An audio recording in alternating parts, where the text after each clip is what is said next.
Entre 1926 y 1929 se produjo en México un sangriento conflicto armado, conocido popularmente como Guerra Cristera o Revolución Cristera, en la que decenas de miles de católicos se alzaron ante la furibunda persecución anticatólica de las autoridades, muchos de los cuales eran masones.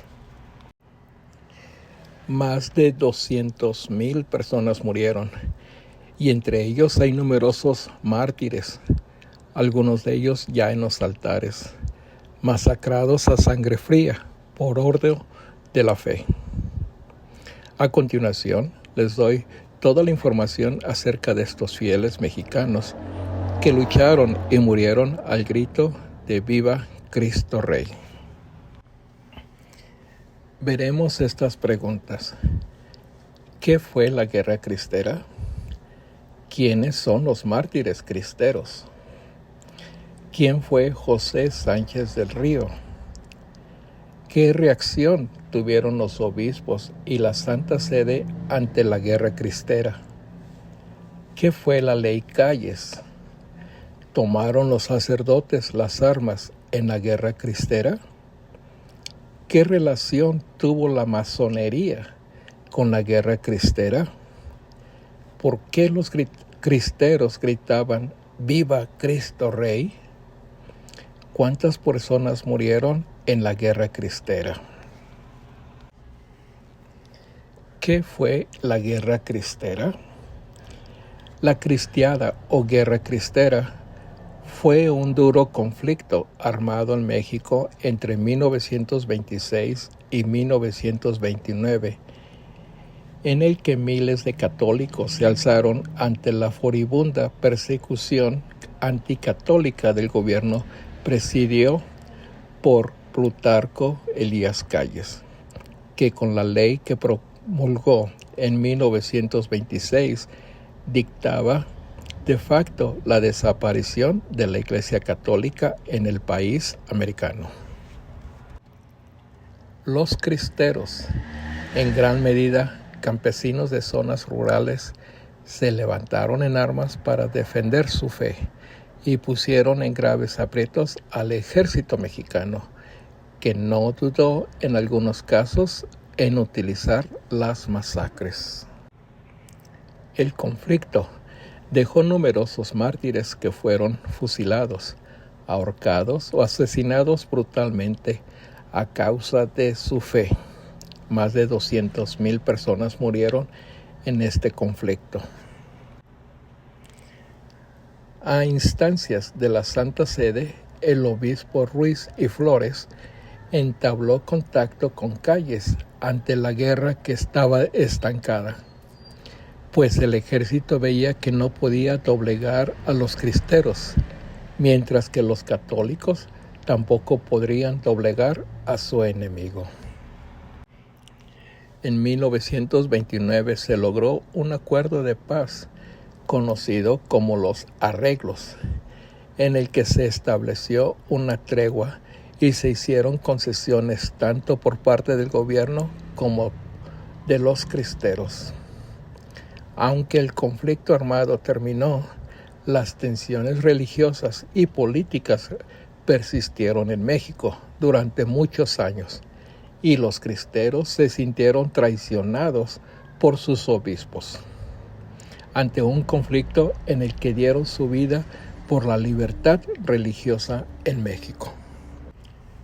Desde la independencia de México, los distintos gobiernos liberales habían ido aprobando medidas contra la Iglesia Católica, y la realidad es que la Ley Calles fue el detonante de una situación de persecución y de conflicto contra el catolicismo que se remontaba a décadas atrás y que tuvo otro punto de inflexión en 1917 con la aprobación de la Constitución de Querétaro, donde atacaba gravemente la libertad religiosa. Tras la aprobación de la Ley Calles, los obispos difundieron una carta en la que se anunciaba la suspensión inmediata del culto en todo el país hasta que se retiraran las disposiciones de aplicación de la Constitución en materia religiosa. El gobierno reaccionó cerrando los templos, prohibiendo el culto privado, deteniendo sacerdotes y deportando obispos. Fue la mecha que llevó al pueblo católico a levantarse espontáneamente en distintos puntos del país. El general Enrique Gorostieta Velarde aceptó el mando militar de los sublevados, cuya inteligente dirección aumentó su combatividad, poniendo en aprietos al ejército federal en los estados donde los cristeros tuvieron mayor fortaleza. Aunque se ha intentado presentar a Gorostieta como un agnóstico que aceptó esa misión por dinero, en su correspondencia privada se le veía como un católico sincero. Los federales tenían una moral más baja que los cristeros, sufrían tantas deserciones que para contrarrestar la fe de sus rivales, algunos de sus mandos, como el general Eulogio Ortiz, planteaba ejecuciones sumarias a cualquier soldado que llevase un escapulario. Hubo incluso quien, como el coronel Mano Negra, arenjaba a sus tropas al grito de ¡Viva Satán! Su superioridad de fuerzas era total, pudiendo disponer su comandante en jefe, el general Joaquín Amaro, de hasta 110,000 hombres frente a los 25,000 de Gorostieta.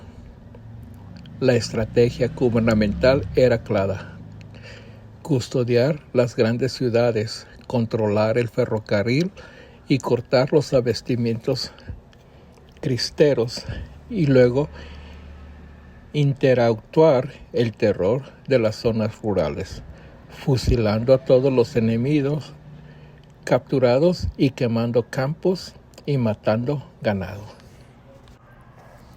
El general Gorostieta fue el líder militar de los sublevados. En el pecho, al igual que otros miles más, llevaba una gran cruz, motivo por el cual les llamaban cristeros. Sin embargo, a mediados de 1928, los cristeros tenían tal fuerza que no podían ser ya vencidos, aunque tampoco se veía que pudiese derrocar a Calles. Un objetivo al menos estaba logrado, pues dado que en ese aparente empate daba a la Iglesia fuerza de negociación.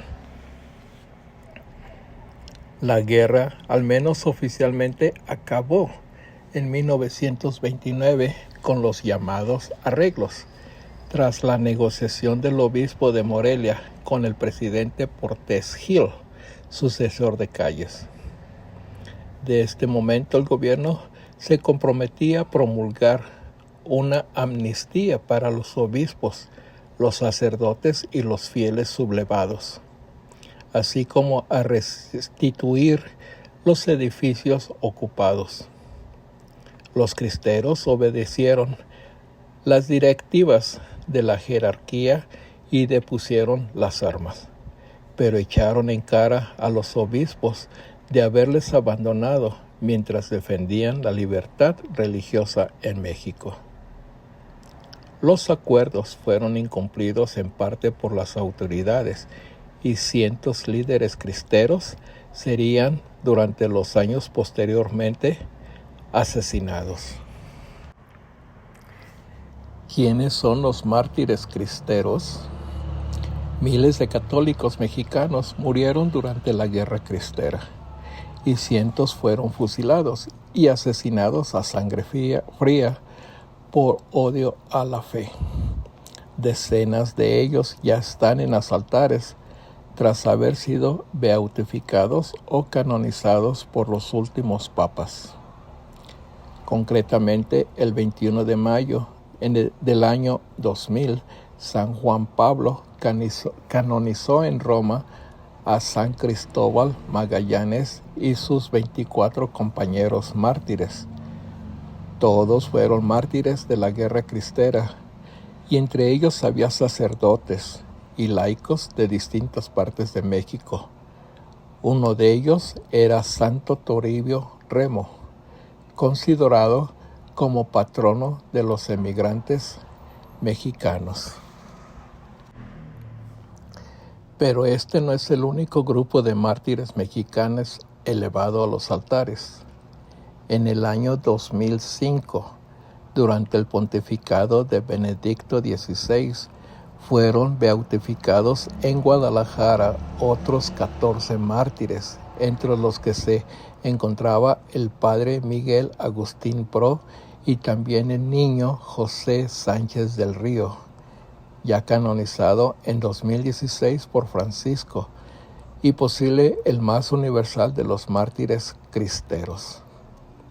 En estos momentos hay un buen número de sacerdotes y laicos mexicanos en proceso de beatificación, tras haber sido asesinados por odio a la fe en la Guerra Cristera, y en los que no son próximos años serán beatificados. ¿Quién fue San José Sánchez del Río? Tal y como lo explica la Santa Sede, al decretarse la suspensión del culto público, José Sánchez del Río tenía 13 años y 5 meses. Su hermano Miguel decidió tomar las armas para defender la causa de Cristo y de su iglesia. José, viendo el valor de su hermano, pidió permiso a sus padres para alistarse como soldado. Su madre trató de disuadirlo, pero él le dijo: «Mamá, nunca había sido tan fácil ganarse el cielo como ahora, y no quiero perder la ocasión». Su madre le dio permiso, pero le pidió que escribiera al jefe de los cristeros de Michoacán para ver si lo admitía. José escribió al jefe cristero y la respuesta fue negativa. No se desanimó y volvió a insistir, pidiéndolo que lo admitiera, si no como soldado activo, si como un asistente. En el campamento su alegría endulzaba los momentos tristes de los cristeros, y todos lo admiraban su gallardía y su valor. Por la noche dirigía el Santo Rosario y animaba a la tropa a defender su fe. El 5 de febrero de 1928 tuvo lugar un combate cerca de Cotija. El caballo del general cayó muerto de un balazo. José bajó de su montura con agilidad y le dijo: «Mi general, aquí está mi caballo. Sálvese usted, aunque a mí me maten. Yo no hago falta a usted». Sí, y le entregó su caballo. En combate fue hecho prisionero y llevado ante el general Callista, quien le reprendió por combatir contra el gobierno, y al ver su decisión y arrojo le dijo: «Eres un valiente muchacho. Vente con nosotros y te irá mejor que con esos cristeros». «Jamás, jamás, primero muerto. Yo no quiero unirme con los enemigos de Cristo Rey. Yo soy su enemigo. Fusíleme». El general lo mandó encarcelar en la cárcel de Cotija, en un calabozo oscuro y maloliente. José pidió tinta y papel y escribió una carta a su madre en el que decía: «Cotija, 6 de febrero de 1928. Mi querida mamá, fui hecho prisionero en combate en este día. Creo que voy a morir, pero no importa, mamá.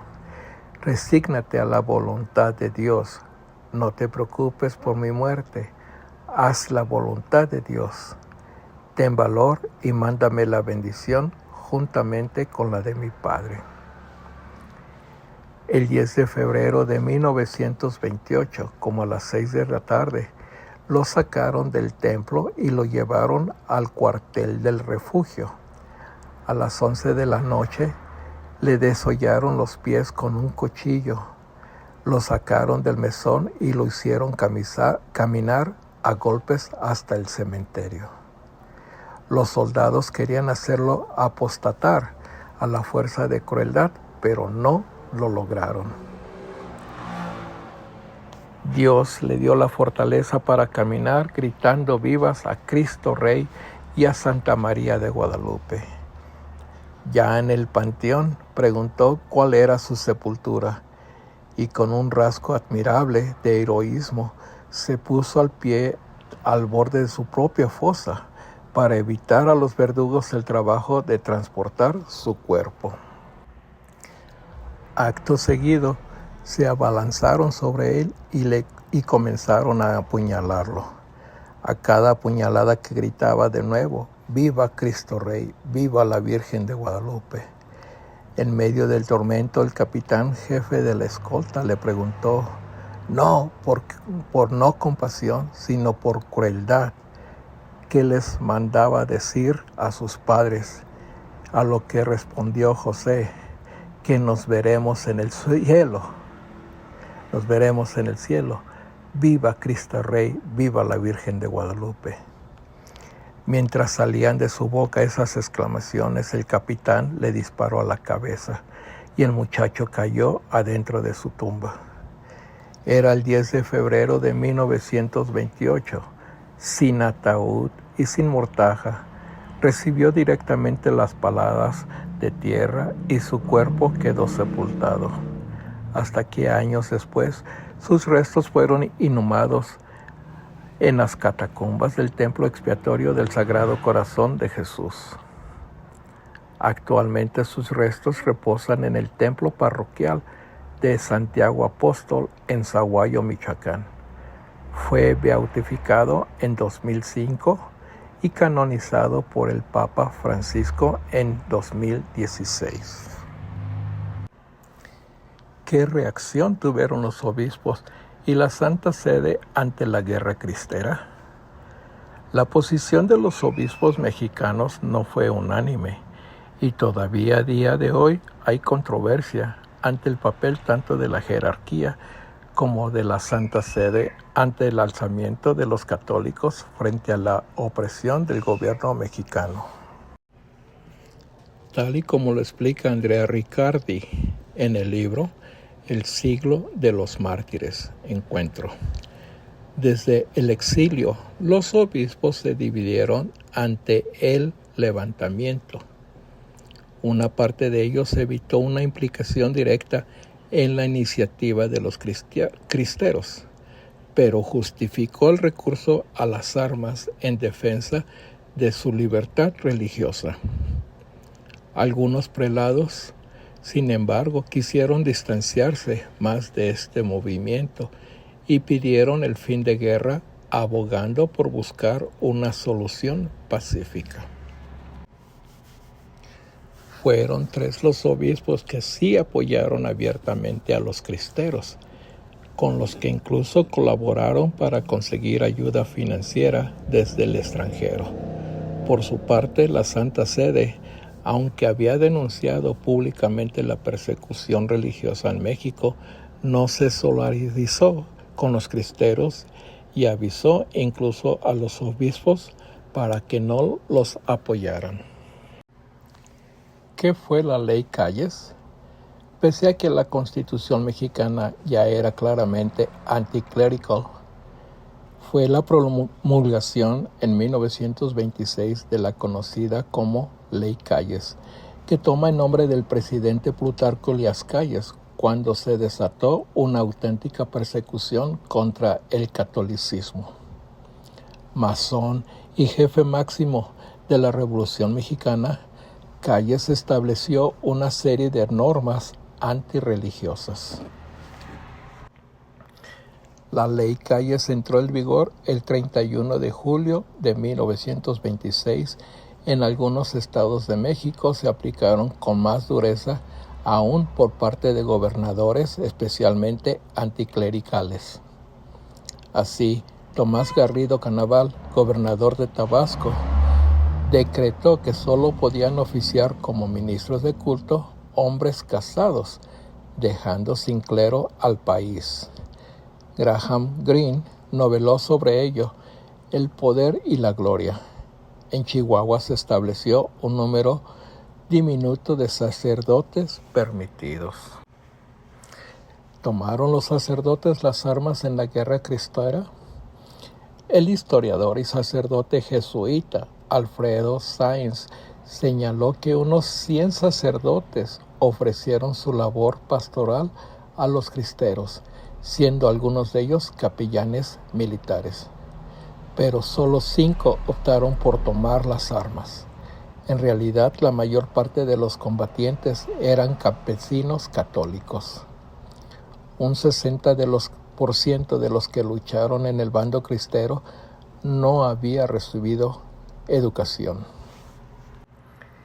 ¿Qué relación tuvo la masonería con la guerra cristera? La persecución contra la Iglesia Católica y los continuos ataques contra los creyentes y su fe, que acabarían desembocando en la guerra cristera, no podría entenderse sin el papel que jugaría la masonería apoyando y proponiendo al gobierno las normas católicas que durante décadas fueron aprobándose en México. Muchos de los gobernantes del país americano eran masones y colaboradores en la masonería. El propio presidente mexicano Portes Gil lo dijo en 1929. En México, el Estado y la masonería son una misma cosa. El propio Portes Gil fue gran maestro, lo mismo que el presidente Ortiz Rubio. ¿Por qué los cristeros gritaban "Viva Cristo Rey"? Si hay una frase, un grito, un lema que caracterizarse a los cristeros, fue la ferviente "Viva Cristo Rey". Estas fueron las últimas palabras que pronunciaron numerosos mártires justo antes de ser fusilados a causa de su fe, motivo por el cual murieron orgullosos recordando al Rey de Reyes. ¿Cuántas personas murieron en la guerra cristera? Los especialistas en el conflicto en el que se desembocó la persecución, la guerra cristera o cristiada, hacían oscilar entre 300 y 58 los sacerdotes asesinados, teniendo en cuenta que uno de los mayores perseguidores, el presidente Plutarco Elías Calles, reconoció que solo el mando fusilar a 50 sacerdotes en 1928. Es de suponer que en el cómputo total se aproxime a más de las primeras opciones. Junto a ellos, 12 generales, 70 coroneles y 1,800 oficiales de ambos bandos perdieron la vida. En total, los fallecidos superó los 200,000.